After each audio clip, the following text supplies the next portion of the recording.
Okay, so this this little tutorial is for Graylog2. It was software that I'd found through another sysadmin. He recommended it, and I got it set up, and I've been playing with it, and I have it, so it's functioning very well. So I wanted to show you how to use it. So what the Graylog2 is, it's a syslog logger and also log searching tool. It's open source and free, but we already discussed that earlier in the presentation.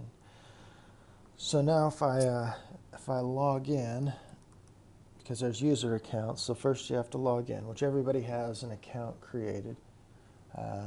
So if you go to syslog.ad.metasource.com, just HTTP, you'll be prompted for a login prompt. And so it's your regular email or your regular AD account username and password 1 with a capital P.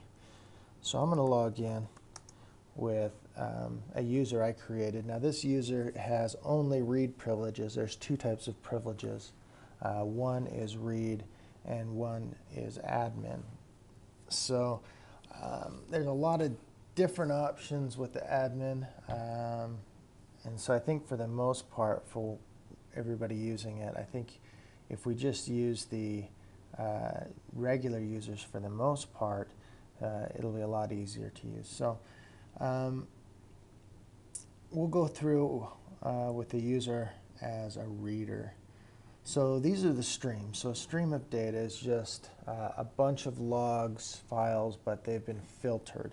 Okay, so I created some basic filters, ones that I've used, there are ones that from queries that I've been having through when we're using with Splunk, other queries that I've used in order to isolate data. So if you look, I've created these groups, and I've created all the filters. So the groups firewall, deny, allow, and questionable traffic. So you can drill in by each different firewall. So why don't we go in and search? So I clicked on the Draper firewall. So if you look, we have all the different messages. So if you click on a message, you get more detail over on the right. And of course, just like the Splunk software, it has a number of fields, of which these fields, some of these are ones that I actually extracted, so it will index on the fields that I extract. So I extracted, source port, destination, status, the priority, and so on.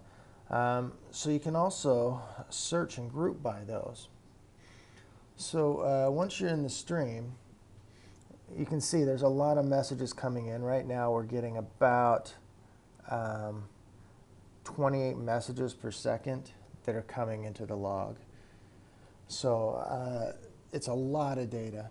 So in order to break that data down, you can search. Now one nice thing about this is if you look right here, you can click on these light bulbs and it's going to give you more information. So now, for example, if you look at the time frame from 30 minutes ago, okay, now you don't have to understand cryptic methods of regex or other search strings, although you can use that too, but at least for the date you can use a more natural language. So you click on the light bulb and it takes you to help. So if you look right here, we can use language like last month. So why don't we try to search on from yesterday, okay? And then let's find all of the deny messages from the source interface of the servers. So if we look at, we have autocomplete. Now these are all of the fields that have been created, which again, like I said, some of these I actually added. So you autocomplete that, and you just put in your field. We'll add another field, so policy ID. Now the default deny all policy is policy 0.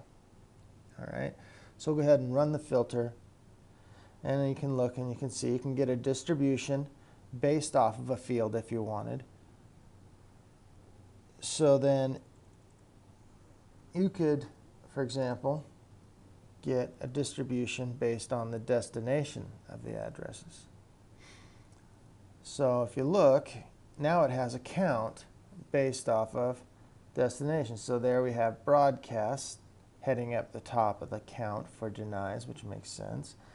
But you can get like a histogram, kind of a showing of what it is. So we'll go back to the other view.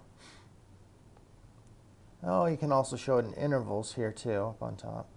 So now, so why don't we go days, I guess, there, let's see, weeks. I don't know what that is. So anyways, here you can go through and go down and look at the individual messages and see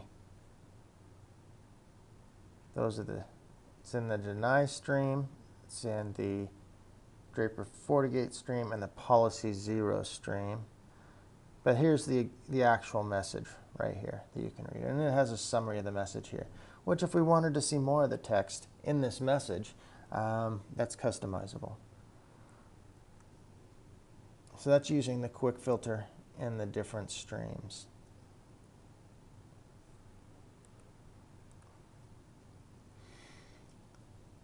So why don't you go ahead and play with it for a few and let me know what you think.